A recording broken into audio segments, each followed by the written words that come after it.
peut-être d'abord, pour commencer, je voudrais juste repréciser donc, le thème de la présentation, c'est le LLM privé. L'idée, c'est que beaucoup de nos clients veulent faire de l'AI, mais ils ont très peur des outils qui sont aujourd'hui disponibles sur le marché. Donc l'idée aujourd'hui, c'est peut-être de repréciser ce que c'est un LLM. Donc on a aujourd'hui un premier domaine qu'on appelle l'AI, l'intelligence artificielle. À l'intérieur de l'AI, on a le machine learning, qui est le principe d'apprendre à une machine à répéter des actions pour qu'elle puisse les faire automatiquement pour prédire, par exemple, un résultat final. Et un sous-ensemble du machine learning, c'est le deep learning, qui lui est apparu assez récemment, et qui lui, dont la generative AI donc, est un sous-segment. Et donc l'idée derrière, c'est que le deep learning, ben, finalement, on ne doit plus dire grand-chose à la machine, elle va apprendre par elle-même. Donc, peut-être à Brien, je vais faire un petit schéma parce que ça ne lui parlait pas trop, le LLM et le RAG. Donc l'idée, en fait, c'était que finalement, quand on a un outil de LLM privé, ce qu'on va avoir, c'est une personne qui va interagir avec une interface. Finalement, peu importe que ce soit une interface du style web ou ça peut être tout simplement une API. Et cet utilisateur va se connecter à un langage et cette interface va utiliser un des modèles. Et là, vous avez le choix. Vous pouvez dire soit je veux utiliser mon modèle en open source, et là, je vais vous dire bonne chance, ou alors vous utilisez une API de celles qui sont fournies sur le marché, que ce soit celle d'OpenAI, donc GPT, et vous choisissez votre modèle. Et vous pouvez même intervertir les modèles avec la plateforme que vous choisissez. Et derrière, ce qui est important, c'est que vous allez nourrir en fait cette intelligence avec vos données à vous. Ça peut être des bases de données, des PDF, du texte, ce que vous voulez. Et la machine, ce que vous voyez là en dessous, c'est le RAG, le service qu'il va faire, c'est qu'il va prendre ces datas, il va les mâchouiller et puis il va les digérer pour que le modèle puisse les exploiter. Et le modèle, il va combiner l'intelligence qui a été fournie par ceux qui ont créé ces différents outils et vos données. Ce qui est important, c'est que vos données, même si vous utilisez une AI, on va dire le token d'OpenAI par exemple, ces données, elles ne sont pas stockées chez eux, elles ne sont pas utilisées pour enrichir leur modèle à eux. Elles sont simplement en transit. Mais ils vont utiliser vos données pour utiliser son intelligence, pour résumer par exemple des données qui se trouveraient chez vous ou vous permettre de trouver des données qui se trouveraient dans vos data. Et Giuseppe, vous avez développé un framework justement autour de l'IA avec tous vos clients? Oui, en fait, l'idée c'est que, parce qu'on parle beaucoup d'IA et on parle beaucoup avec nos clients, et qu'en fait on se dit, mais au final, de quoi on parle en fait, et surtout dans quel type de cas d'usage. Et ce qu'on voit, c'est qu'il y a deux types de cas d'usage. Le premier, c'est tout ce qui est client-facing. Donc, en gros, quand l'IA va directement interagir avec le client, ou en tout cas lui fournir un service qui derrière va lui permettre vous permettre de vendre plus par exemple. Et puis on a tout ce qui est support interne, donc ce qui vous permet de vous améliorer dans vos processus internes, où là on est sur des cas d'usage plus typiques où on va utiliser l'IA pour améliorer nos processus internes. Et ce que je vous propose aujourd'hui, en fait, c'est de parcourir quelques cas d'usage qui vous permettent de voir un petit peu le typologie de questions que les clients se posent et surtout dans quel cas on retrouve en fait l'exploitation de l'IA. Donc la première, je parlais d'un cas d'usage qui est plutôt pour l'optimisation des recommandations produits. Donc là, on est plus sur un cas d'usage qui est plutôt pour le client. Et ensuite, deux cas d'usage qui sont un plutôt pour le support client, donc que ce soit un call center dans ce cas-ci, et un troisième qui est plus comment je peux aussi utiliser l'IA pour fournir un assistant, un analyste virtuel, si vous voulez, en interne. Donc le premier, c'est le customer support. Donc l'idée, en fait, c'est que ce client est un retailer. Il a à la fois plus ou moins 400 magasins, des milliers de produits, et il a une promesse, c'est de ne jamais laisser tomber le client. Donc l'idée, c'est que le client doit toujours pouvoir parler à quelqu'un. Et donc, la grande problématique, c'est que, évidemment, on a une personne à l'autre bout du fil qui est prête à répondre à ces questions.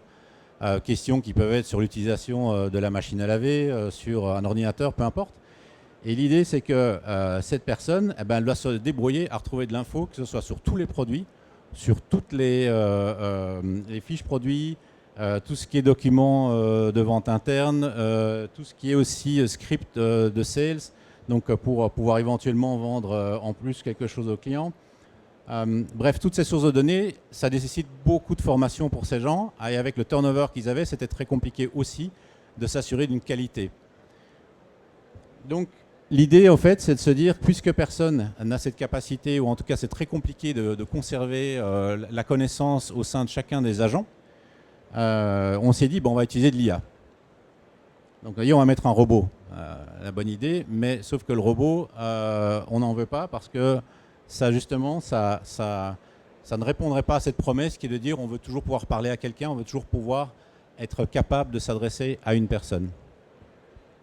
Et donc, ce qu'on a mis en place, c'est finalement le meilleur des deux mondes, c'est-à-dire qu'on a un robot qui, lui, va ingérer toutes ces datas et fournir une interface à l'agent pour que lui puisse facilement alors s'adresser et retrouver toutes les informations qui sont nécessaires pour pouvoir répondre à la personne. Donc ici, on est dans un cas d'usage où finalement on a amélioré les process. L'idée n'était pas tant de faire une suppression de coûts, d'augmenter le nombre d'agents, mais simplement de voir des agents qui travaillent mieux et plus facilement.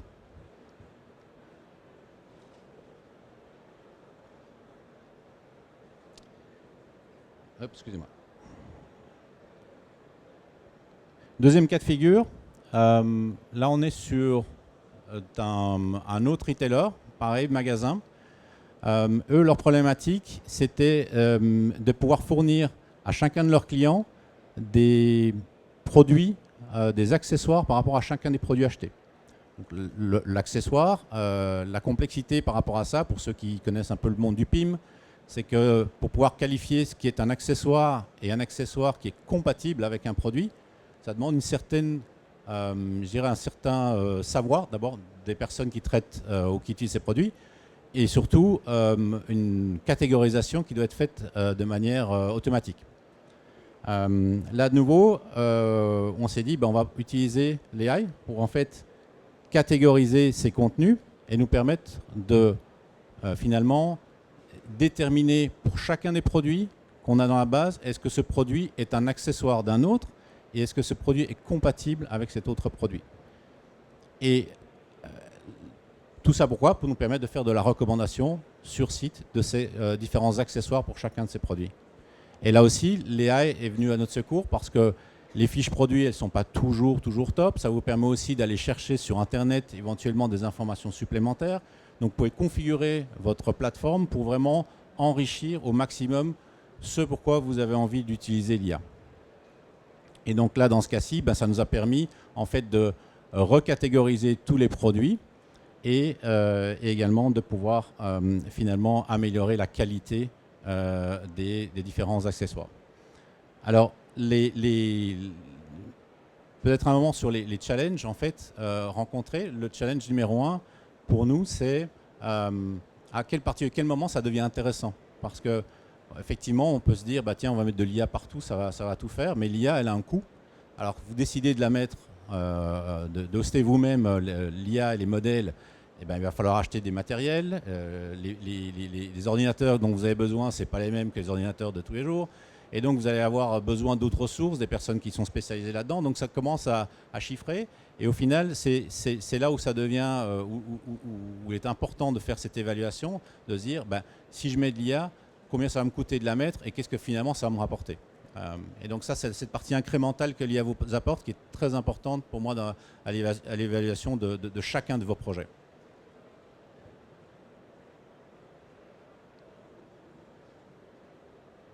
Dernier cas d'usage, c'est la partie l'assistant analytique. Donc là, pour ceux qui font un peu de data, l'idée ici, c'est pour un client donné qui est une grande enseigne dans le bricolage, qui a des magasins dans tous les pays scandinaves, des pays de l'Est, l'Allemagne, pour eux, chaque magasin ressemble à un autre. Et donc, le grand challenge de chacun des responsables magasins, c'est de parcourir leur magasin et de comprendre comment performe mon magasin. Donc là, on n'est plus dans le digital, on est vraiment dans le brick and mortar. Et l'idée a germé en discutant avec eux, c'était de se dire, mais en fait, moi, j'aimerais bien être capable d'avoir pour chacun de mes managers une interface simple pour qu'ils puissent interroger les datas. Parce que les datas, elles se trouvent dans des centres de données, il y a des tas d'outils de reporting, donc le reporting, c'est pas nouveau, mais c'était plutôt d'avoir un assistant qui leur permette, sans devoir appeler une centrale ou un analyste ou que sais-je, de pouvoir mettre en place justement facilement ce type d'interface pour qu'ils puissent interroger les clients. Et donc, ce qu'on a fait, c'est qu'on a simplement été chercher toutes leurs données, hein, pour tous les magasins, qu'on a intégré dans un data lake. Et on a branché notre IA, notre application IA privée dessus. Et on a commencé à utiliser l'interface pour interroger le client. Et donc l'idée c'était de dire, tenez-moi, moi je veux savoir je suis par exemple dans l'allée numéro 13, je veux savoir combien j'ai performé dans l'année numéro 13 aujourd'hui par rapport à l'année dernière, et pouvoir me comparer aussi à d'autres magasins. Qu'est-ce qu'ils ont vendu eux que nous on n'a pas vendu? Qu'est-ce que moi j'ai vendu que les autres magasins n'ont pas vendu? Et ça, ce sera pour chaque region manager. Pour lui, c'est d'une facilité d'utilisation, et j'ai trouvé ça assez bluffant, moi qui fais du reporting, de la data depuis des années. C'est finalement la capacité ou la rapidité avec laquelle il comprend le modèle de données, parce que c'est évidemment vous qui allez le nourrir. Et donc plus vous êtes précis dans la manière dont vous appliquez le prompting, la façon dont vous posez les questions, plus il va apprendre sur votre modèle, et plus il sera capable alors de restituer des réponses qui sont finalement tout à fait validées. Et ce que j'ai trouvé d'assez bluffant, effectivement, c'est qu'il est capable de vous expliquer comment il est arrivé au résultat. Et qu'il s'autocorrige lui-même aussi dans les derniers modèles qu'on a essayés. Donc ça, c'est vraiment assez intéressant. Donc pour moi, je trouve... donc ça, c'était par rapport à un cas d'usage qui est vraiment lié plus à l'exploitation de la donnée au sein de l'entreprise.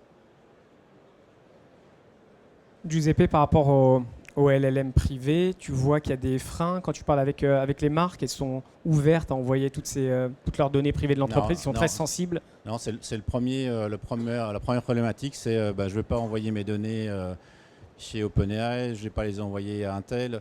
Et en fait, c'est ce qui est logique. Et le principe, c'est toujours, j'en reviens à ce que je disais au début, c'est-à-dire que tous ces modèles, enfin là, pas tous, en tout cas si je prends l'exemple de la Mac, sur celui de Meta, il est en open source, on peut le télécharger, on peut le déployer n'importe où.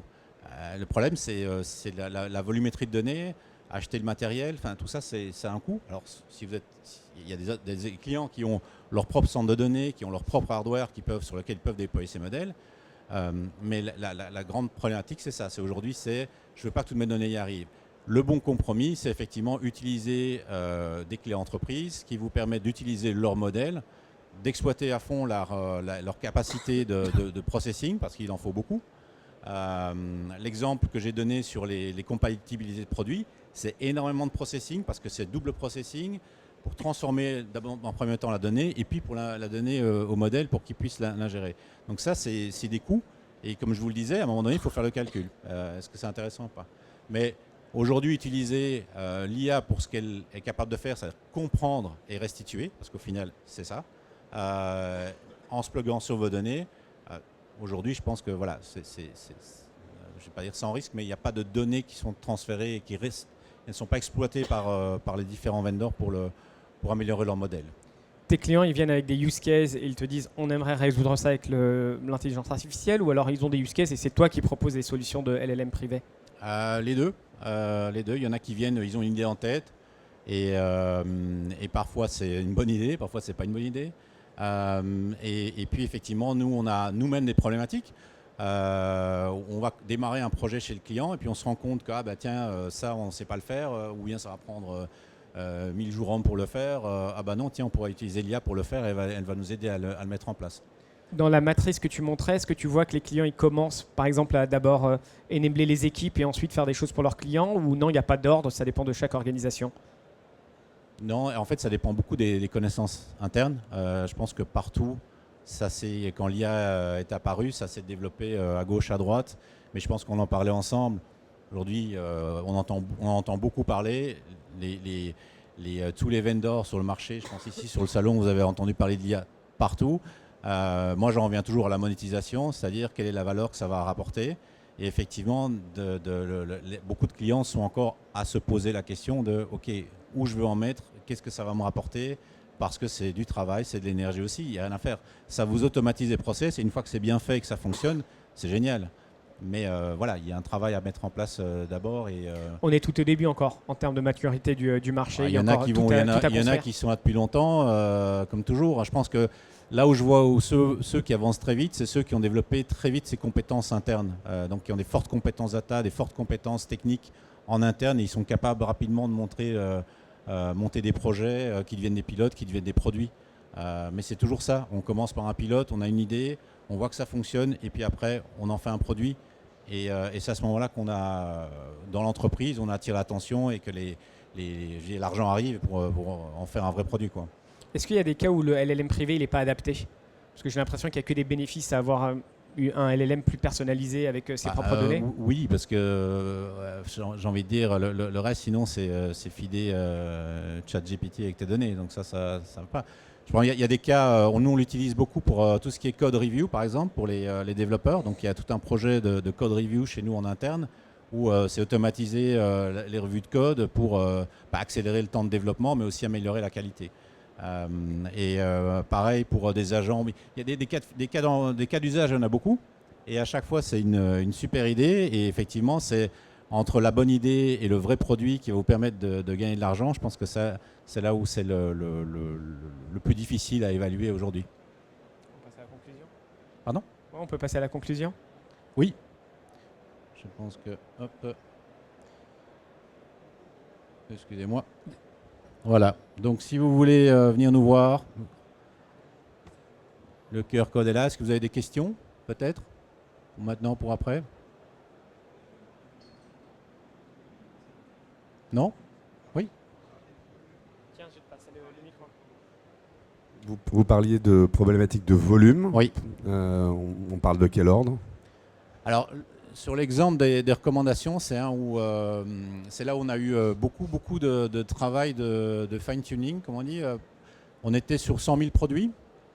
C'est-à-dire, parmi les 100 000 produits, il fallait reconnaître les produits qui étaient des accessoires d'autres produits. Et puis compatible. Et en fait, ce travail-là, ça se fait en plusieurs étapes. Et en termes de rapidité, là, on a un peu dû aller chercher de la puissance chez Google pour pouvoir aller accélérer le processing. Mais en termes de coûts, c'est là que ça a été intéressant. Parce que les coûts, en termes d'API à faire et à réaliser pour faire chaque produit, ça se compte même pas en centimes, moins que ça, mais au final ça coûte cher. Et ce qui est intéressant, c'est le modèle suivant qui est sorti, on a divisé par 2 ou par 3 les coûts. Et puis le suivant, encore plus. Et donc finalement, la volumétrie, elle est un problème que si vous n'avez pas les capacités, je dirais, de hardware ou physique, de processer les données. Et justement, comme toutes ces plateformes coûtent une fortune aujourd'hui, en tout cas encore aujourd'hui, c'est là où le coût, pour moi, le principal est. C'est vraiment de pouvoir le modèle, exécuter le modèle, de pouvoir être capable de pouvoir mettre en production ce que vous avez envie de faire. Parce que le modéliser, c'est facile. Et à un moment donné, il faut vous dire, je vais prendre 100 000 produits, je vais le faire. On va dire, ça va vous coûter 100 000 euros. Ah. Du coup, je ne sais pas si c'est intéressant. Voilà, c'est un peu ça la réflexion à avoir là-dessus. D'autres questions ? Giuseppe, tu dis que tu as plusieurs fois évoqué le problème de coût et donc de rentabilité de cet investissement. Mais il y a probablement aussi un coût à ne pas prendre le risque d'investir dans l'IA. Qu'est-ce que tu en penses ? Bien sûr, bien sûr. Je pense qu'à un moment donné, il faut quand même se dire... Il y a une technologie qui existe, bon, c'est clair. Moi, j'ai commencé dans le monde de la BI et des premiers outils de data mining. Je suis toujours consterné par finalement le peu d'adoption que j'ai vu chez certains des clients avec ces plateformes. Aujourd'hui, l'IA, elle est là et elle va rester, quoi qu'on en pense, et je pense qu'elle va être adoptée de plus en plus par tout le monde. Donc, on ne peut pas s'en passer. Mais ça n'empêche pas de se poser les bonnes questions au moment de démarrer un projet. Mais oui, je pense que vous allez tous devoir l'intégrer à un moment donné dans vos processus, que ce soit les vendors qui vont le faire pour vous ou vous en tant que société, de se dire, bah voilà, moi je veux démarrer mon projet aujourd'hui là-dessus. Voilà. Encore le temps ou pas? Oui. Merci.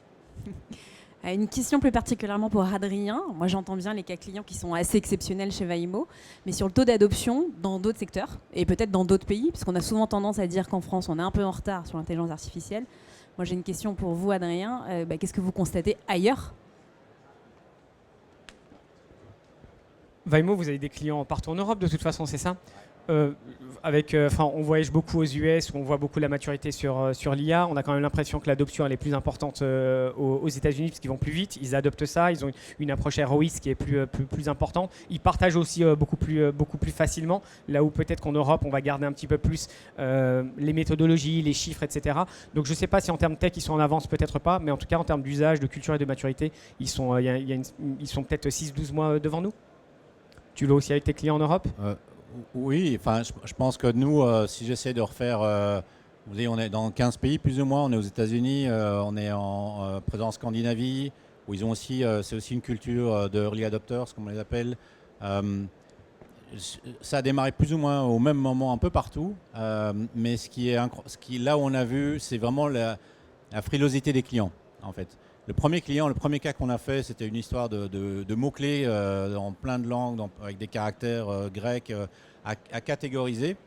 Et il voulait absolument qu'on le fasse à la main ou avec des expressions régulières pour pouvoir catégoriser ces mots-clés de recherche qui, par définition, sont infinis, qui contiennent parfois des codes produits, des marques, etc. On a demandé à l'IA de le faire. Ça a marché au-delà de nos espérances.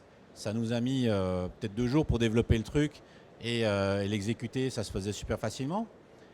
Et on leur a montré, et puis ils étaient là, ouais, bof, je sais pas. Et en fait, c'était dire, ouais, bon, je sais pas, je connais pas, et je veux pas essayer. Donc là, c'était il y a 2 ans.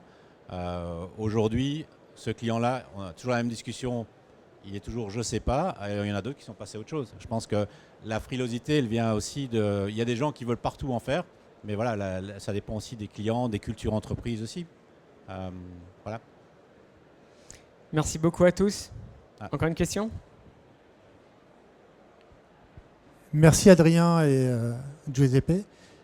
On a parlé donc de l'Europe, du marché américain avec Adrien. Le marché asiatique par rapport à tout ça, comment il se positionne aujourd'hui ? Alors, j'ai assez peu d'expérience sur le marché asiatique, donc je dirais que je passe la parole à Adrien. Pour le coup, peut-être 2 choses, et on arrive à la fin, donc je vais essayer d'être concis.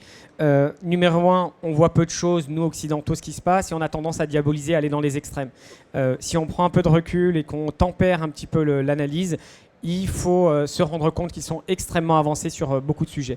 Et en tant que consommateur, quand vous voyez arriver dans le top 10 des sites e-commerce les plus populaires en France, par exemple, des acteurs chinois qui n'existaient pas il y a encore quelques années, c'est pas simplement parce que les prix sont bas, c'est parce qu'il faut une utilisation de l'IA qui est extrêmement avancée, extrêmement mature. Dans l'utilisation de la donnée, dans la prédiction de ce qu'on va avoir besoin, mais également dans des choses qui sont un peu moins sexy, comme la supply, l'approvisionnement, l'analyse de ce que vont avoir besoin les marchés. Il y a beaucoup d'avancées. Donc pour répondre à ta question de manière très très concise, ça dépend des acteurs, mais ça c'est la réponse qui est valable partout, ça dépend. Il y a certains acteurs qui sont extrêmement avancés, qui sont même bien plus avancés que ce qu'on a nous, et quand ils arrivent en Europe ou aux États-Unis ou quand ils vont commencer à déployer leur technologie, j'ai envie de dire ça va faire mal de mon point de vue ici d'Européen, mais en tout cas ça a frappé très fort. Merci beaucoup. Bon salon à vous.